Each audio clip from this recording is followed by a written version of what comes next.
Madame, Monsieur, bonsoir. Merci d'être avec nous. Bienvenue sur Polynésie la Première. Voici les titres de votre journal. Pour se protéger du coronavirus, la Polynésie filtre les arrivées à l'aéroport de Fa'a. Tous les passages en provenance d'Auckland et du Japon seront contrôlés. Les premiers arrivants hier soir ont eu droit à un test de température.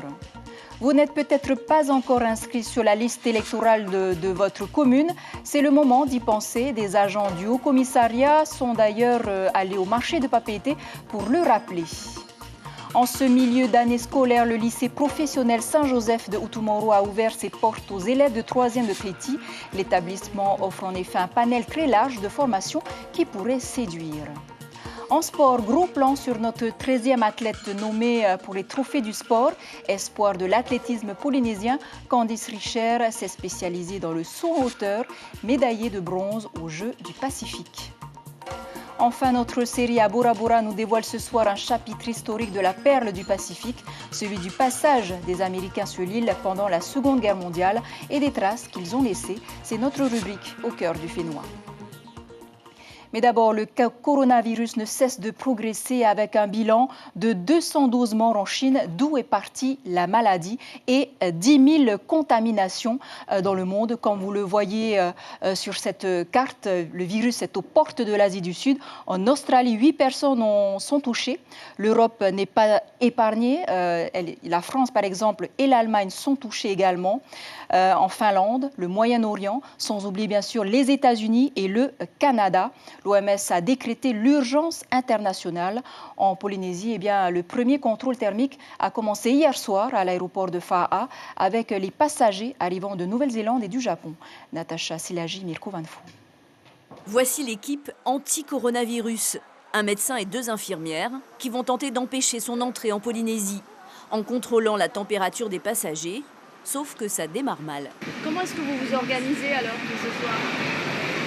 Alors là, on est en train de vérifier le matériel, la caméra thermique. Malheureusement, on a eu des difficultés ce soir au dernier test, donc on est en train de revoir avec de nouvelles batteries. Si ça ne fonctionne pas suffisamment bien, on a des thermoscans, enfin des thermomètres qui vont remplacer la caméra. Donc les personnes vont arriver ici. Et on va prendre en fait la température des personnes. Lorsque les personnes ont une température anormale, je les vois moi ici et je leur pose des questions. Des thermomètres électroniques pour vérifier que les passagers n'ont pas de fièvre lorsqu'ils sont susceptibles d'arriver de Chine. Des critères internationaux, a priori bien acceptés. Comment se passe le contrôle jusqu'à présent? Parfait. On a aucune fièvre. Hi. Thank you. Les gens sont plutôt coopératifs? Ah oui, pas de problème. Et qu'est-ce que vous pensez de ces contrôles? Ça vous rassure? C'est rassurant en effet et c'est très bien parce qu'ils ne font pas dans tous les pays. Donc c'est une bonne chose de le faire ici, c'est bien. Vous êtes d'accord avec ces tests? Oui, c'est pour la santé de tout le monde. J'ai entendu dire que ça ne servait à rien avant 14 jours. Impossible de mettre tous les malades potentiels en quarantaine. Les signes respiratoires et la fièvre restent donc les seuls indices pour déclencher une évacuation vers l'hôpital. Oui, le pays a décidé dans un premier temps de procéder à ces mesures de température sur les vols qui viennent d'Auckland ou du Japon parce que ce sont les 2 escales qui sont utilisées le plus fréquemment par les Chinois ou par les personnes qui viennent de Chine pour aller vers la Polynésie française. Le bilan, c'est qu'on n'a pas trouvé de température. Voilà, aucune fièvre détectée et les gens étaient très complaisants et coopératifs et on n'a pas eu de problème particulier. Donc vous êtes prête à revenir? Oui. Voilà. 6 fois par semaine, s'il le faut. S'il le faut. Voilà. Les masques sont de sortie, car 8 vols par semaine seront désormais contrôlés. Mais même si l'OMS a décrété l'urgence internationale, l'accueil polynésien continue de s'exprimer. Voilà, de nombreuses compagnies aériennes d'Europe ainsi qu'Air France ont décidé de suspendre tous leurs vols à destination de la Chine. Air France suspend ses vols réguliers dès ce jeudi et ce jusqu'au 9 février. Je rappelle que le virus n'est pas encore arrivé en Polynésie. Le PDG d'Air Tahiti a tenu à réagir cet après-midi suite à la diffusion des informations relatives à la manœuvre de l'ATR-42 à l'atterrissage hier à Tupuai. Suite à des turbulences, l'avion a bien touché la piste avant les roues, mais n'avait pas atterri sur le ventre, comme cela a été indiqué un moment sur le titre YouTube du site de Polynésie la Première. L'avion a depuis repris ses rotations normalement. Au chapitre judiciaire, 6 affaires ont été jugées aujourd'hui en comparution immédiate et l'on retiendra celle d'un homme de 19 ans poursuivi pour violence conjugale envers sa compagne âgée de 17 ans. Selon sa mère qui a appelé les gendarmes, son fils qui consomme de l'alcool et du paca battait sa compagne depuis le début de leur relation, au moins une fois par semaine alors qu'elle n'avait que 15 ans. La jeune fille originaire des îles n'avait aucun autre endroit où aller. Le procureur a requis 8 mois de prison assortis d'un suivi et d'une mise à l'épreuve. Et du côté du tribunal administratif maintenant de Papeete, l'heure était au bilan. Le tribunal affiche une hausse du nombre de requêtes traitées en 2019 de l'ordre de 7,32%, du jamais vu par la juridiction depuis 5 ans. Autre point significatif, l'augmentation des affaires relatives à la loi Morin. Les demandes d'indemnisation concernant les maladies radio-induites sont en progression. Les précisions du président du tribunal, Jean-Yves Talek, au micro de Caroline Fary. Nous avons statué cette année, en 2019, sur 31 affaires, c'est-à-dire exactement le même nombre que le nombre d'affaires examinées sur les 8 années antérieures. Il y a eu aussi beaucoup plus de décisions rendues par le CIVEN également, qui n'ont pas d'ailleurs nécessairement donné entièrement satisfaction aux personnes. Et même quand il y a eu une indemnisation qui a été reconnue, eh bien certaines personnes ont souhaité saisir le tribunal pour obtenir une indemnisation d'un montant supérieur. Éducation, ils seront un peu plus de 1000 élèves de 3e à s'orienter pour la rentrée prochaine vers un lycée professionnel privé. S'il n'est pas toujours facile de choisir sa formation, c'était l'occasion pour bon nombre de collégiens de Tahiti de découvrir les spécificités du lycée professionnel Saint-Joseph à Otumoro. Visite guidée avec Hayata Buluk, Patita Savea et Merla Vener. Kaha et Tamanui viennent du collège NDA de Faa'a. Ils sont en 3e. À 14 ans, ils ne savent pas trop vers quelle formation s'orienter, mais sont sûrs du métier qu'ils veulent faire plus tard. J'aimerais bien plus tard être pilote, mais je ne sais pas encore quelle formation prendre pour pouvoir... Donc ça ne sera pas ici alors? Non, je ne pense pas. J'aimerais faire une filière MELEC sur l'électricité et je crois que c'est ici que je vais plus pouvoir m'approfondir sur cette filière. Le lycée Saint-Joseph propose 16 filières professionnelles, de la construction à la restauration, en passant par l'énergie et le bien-être.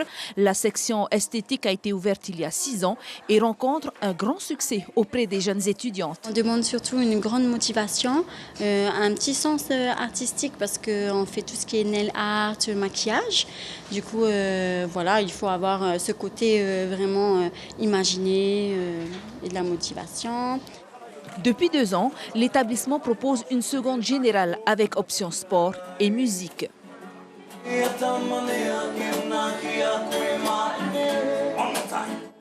Ce matin, les élèves de 3e de Tahiti ont été répartis par groupe. Des navettes ont été mises en place pour les conduire tout en haut, car les salles d'apprentissage sont étendues sur une surface de 3 hectares. Vous êtes dans le groupe de l'année 2 avec Monsieur Clerget. Il est déjà parti en haut. Alors, Monsieur Clerget, il est monté. Donc, c'est un très très beau lycée. On a énormément de filières professionnelles qui ont déjà eu énormément de très bons résultats. Nous avons 3 ans pour les former à un métier déjà et aussi à 2 diplômes. On passe la certification intermédiaire qui est un BEP et un bac pro. La restauration est la formation la plus prisée. Nous sommes dans la salle de préparation des produits de la mer. Au menu aujourd'hui, des sushis.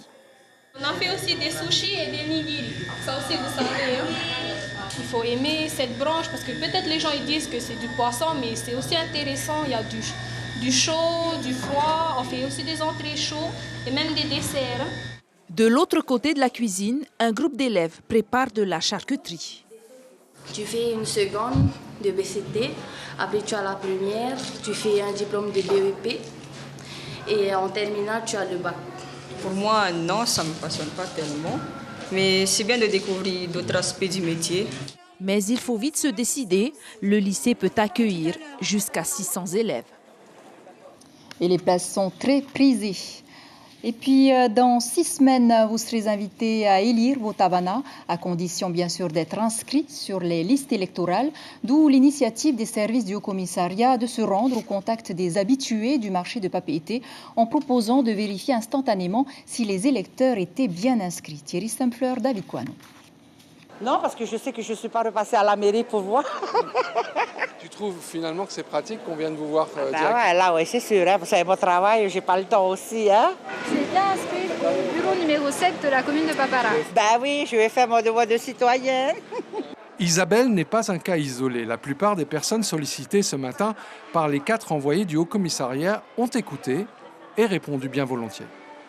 Je ne suis pas étonnée parce que je sais qu'effectivement le droit de vote c'est quelque chose qui intéresse beaucoup de personnes, notamment pour les élections municipales. Et puis l'accueil polynésien étant toujours bon, les gens prennent le temps de nous écouter, de prendre des informations. Vous pouvez aussi aller directement sur le site démarche.intérieur.gouv pour vérifier si vous êtes bien inscrit sur les listes électorales de votre mairie. Car il y a parfois des surprises pour certains qui s'étonnent d'avoir disparu des listes officielles. Surtout que je suis un citoyen qui, à chaque élection, prend le temps d'aller remplir mon devoir civique. Mais bien sûr que je vais aller les voir et rétablir mes droits. Que ceux qui ne sont pas inscrits, on les invite à se rapprocher rapidement de leur mairie, puisque la date limite d'inscription sur les listes électorales, c'est le 7 février. Cela n'a pas valeur de sondage, mais les visiteurs au marché ce matin semblaient intéressés par ces élections. Je savais que j'étais bien inscrite, mais j'ai voulu vérifier si je suis bien inscrite pour l'élection. C'est important les municipales pour toi? Ah oui, c'est là qu'on va voter qui va nous diriger à la commune. Hein. C'est très important, très très important. Pour éviter de perdre du temps le jour de l'élection, voire de ne pas pouvoir voter, rappelons que vous avez jusqu'au vendredi 7 février pour une inscription en bonne et due forme. Vous aussi vérifiez bien que vous êtes inscrit. Et puis la visite en Polynésie de la ministre des Outre-mer Annick Girardin qui sera en Polynésie samedi risque d'être quelque peu mouvementée avec une grève annoncée pour jeudi prochain par le syndicat UNSA, le syndicat qui conteste la réforme des retraites. Et à J-2 de l'ouverture du Festival international du film documentaire océanien, c'est l'effervescence à la Maison de la Culture, le cœur donc de l'événement, mais aussi au Centre des métiers d'art où les étudiants du département sculpture sont à pied d'œuvre pour fabriquer les trophées qui récompenseront les lauréats. Brigitte Olivier, Sandrouli. Ils sont plusieurs sur ce projet, unissant talent et imagination pour que l'esprit du FIFO soit vraiment imprégné de la culture polynésienne. Cela fait 8 ans que le Centre des métiers d'art est associé à l'événement en réalisant les trophées qui récompenseront les meilleurs. Le Ounou, ce bois sculpté qui s'élance vers le ciel, est le symbole choisi pour remercier les lauréats. On les retrouvait sur les marais, donc c'était des planches sculptées dans une certaine largeur avec des dents. Et donc ils pouvaient aussi faire lien avec ceux de l'au-delà et ceux sur Terre, justement pour toujours avoir ce lien, cette connexion avec des chefs qui sont partis, des êtres chers. Chaque année, ils sont semblables dans leur forme mais différents dans leur symbole, car les jeunes artistes qui les réalisent changent d'une année à l'autre. Ceux-ci ne sont pas terminés, ils le seront le jour du grand soir, mais vous pouvez déjà constater la qualité du travail effectué. Et sachez que demain, Michel de Chazot sera l'invité café de votre matinale radio, membre incontournable du FIFO. Elle viendra nous parler du cru de cette 17e édition. Du sport maintenant, donc focus sur notre 13e athlète nommé pour les trophées du sport, espoir de l'athlétisme polynésien, et bien du haut de ses 1,84 m. Candice Richer s'est spécialisée donc dans le saut en hauteur, mais pas seulement, vous allez le voir. Elle a obtenu 2 podiums aux derniers Jeux du Pacifique. Regardez. Je m'appelle Candice Richer, j'ai 19 ans et je fais de l'athlétisme. Que ce soit en hauteur, en longueur ou en triple saut, Candice Richer s'est rapidement trouvée dans le vaste panel de disciplines proposées par l'athlétisme. Pour la jeune femme d'1,84 m, c'est le saut. À ma première compétition, j'ai découvert toutes les autres disciplines. Donc là, j'ai vu les sauts. J'avais jamais vu autant de monde sur un stade, faire différentes disciplines et tout. J'ai fait ma première compétition en saut en hauteur et de là, c'est parti. Candice commence à enfiler les pointes dès le collège. L'Angéligne, elle travaille sa technique et son physique pour être performante. Aujourd'hui, avec sa coach, l'étudiante de 19 ans prend surtout plaisir lors des séances d'entraînement. C'est surtout que j'avais le gabarit pour ça, donc j'étais dedans. Et puis c'est un tout, les sauts, les sensations. Je pense que c'est spécial comme sport par rapport aux autres. Et en saut, le corps est mis à mal. Il faut donc renforcer ses articulations et ses muscles. Pour l'instant, le point faible de Candice Richer. À l'entraînement, on fait beaucoup de musculation. Pour la prépa physique, je pense que c'est le plus important. Si tu n'as pas d'appui, tu n'as pas de muscles. Au triple saut, par exemple, c'est des chocs, c'est traumatisant, quoi. Car c'est justement au triple saut qu'au dernier Jeux du Pacifique, Candice Richer s'est blessée. Après le bronze en hauteur et le bronze en triple saut, elle n'a pas pu se présenter sur la longueur. Je me blesse souvent en triple saut, je pense pas assez de préparation physique. Donc, ça m'a valu beaucoup de blessures. Souvent au même endroit, cheville, comme d'hab, genoux. Mais ces 2 podiums aux Jeux du Pacifique, à peine 19 ans, ça, personne ne pourra lui enlever. Mais sinon, ouais, je suis fière quand même, c'est sûr. Bon, j'aurais pu faire mieux, je pense, en saut en hauteur, mais bon. 25 en bas. En attendant les prochaines compétitions, la jeune femme se projette vers des études d'ingénieur tout en continuant l'athlétisme à hauteur du temps dont elle dispose. Sport toujours direction Rayate avec le premier challenge organisé par l'unique box de CrossFit de Outuroa, CapFit. Grande nouveauté, les épreuves en salle se complètent avec des épreuves en extérieur, course à pied, du paddle et du sauvetage en mer. 13 équipes de 4 venues de Tritim Aurea étaient présentes pour relever le challenge. Les Woods ont débuté dès 5 h du matin pour se terminer à 14 h 30. Les réactions des participants au micro de Julien Vesco. C'est un beau challenge pour nous qui sommes des îles, pour voir un peu notre niveau par rapport à ce qui se fait sur Tahiti et Moorea. On voit que nous aussi ici dans les îles souvent nous avons le niveau par rapport à ceux de Moorea et de Tahiti, effectivement. Il y a du niveau sur Tahiti et Moorea, donc on est obligé de se donner à fond. C'était très très lourd, 175 kg le worm, à 4 on a bien galéré. Enfin, pour clore ce journal, gros plan sur un chapitre historique de la perle du Pacifique, celui du passage des Américains sur l'île pendant la Seconde Guerre mondiale et des traces qu'ils ont laissées, des canons, des bunkers bien sûr, mais aussi des enfants, 300 au total, qui ont grandi pour la plupart sans connaître leur père. Natacha Silagi, Mirko Vanfo.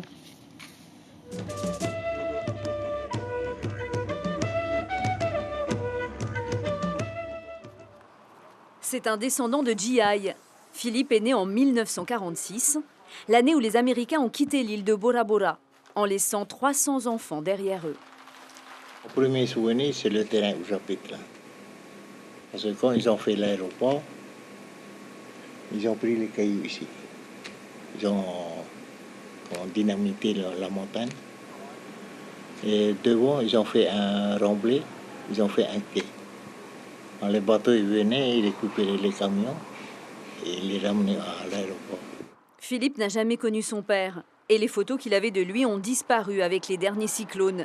À bientôt 74 ans, il dit ne pas avoir de doute sur son identité. Je me sens en premier tahitien. Et là, c'est parti les histoires des Américains. Je me suis senti un peu demi-américain. À quelques pas de là, les vestiges de la présence de l'armée américaine, qu'il faut mériter en gravissant une colline abrupte. Ensemble avec la population locale, mon grand-père et mes ancêtres, ils ont pensé à une nouvelle stratégie parce que les Japonais avaient gagné. Ils ont bombardé la base américaine à Hawaï en décembre 1941. C'est pour cela qu'ils ont dû préparer une nouvelle stratégie. 6 000 soldats installés à Bora Bora entre 1942 et 1946 pour préserver l'île d'une possible invasion japonaise. Bora Bora est sa passe unique, une vraie forteresse protégée. Un choix stratégique qui a permis aux habitants d'avoir un aéroport, une route, de l'eau potable et de l'électricité. Nous, on a juste à recevoir de nos ancêtres, de nos parents, cette histoire qu'ils ont vécue, et pour que nous, aujourd'hui, on peut raconter aux touristes comme vous le voyez aujourd'hui. Et on parle des Américains en bien à Bora. Oui, cette île qui est, on va dire, l'île dit l'appel du Pacifique ne serait pas peut-être mis en avant si les Américains n'étaient pas ici à Bora Bora. 2 canons comme celui-là au nord, d'autres au sud, pour défendre Bora Bora, devenue perle du Pacifique. Et c'est sur ces magnifiques images que se referme cette édition dont je vous rappelle l'information principale. 212 morts et 10 000 contaminations dans le monde. C'est le bilan actuel de l'épidémie de coronavirus originaire de Chine. Pour se protéger du virus, la Polynésie filtre les arrivées à l'aéroport de Tetifa'a. Tous les passagers en provenance d'Auckland et du Japon seront systématiquement contrôlés. À la une de vos quotidiens demain, la dépêche titre « Le phare de la Pointe Vénus fait grise mine ». Tahiti Info, la France condamnée pour Noutania. Voilà, c'était donc l'essentiel de l'actualité. Merci de nous rester fidèles. 5h30, l'info radio. Demain, aux commandes de vos journaux du week-end, Ayata Tarhau. Très belle nuit à vous sur la première. À lundi.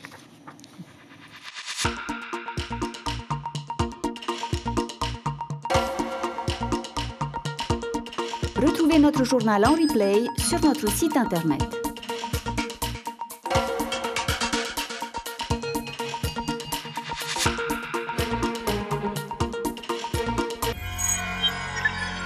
Retrouvez ce programme en replay sur notre site internet.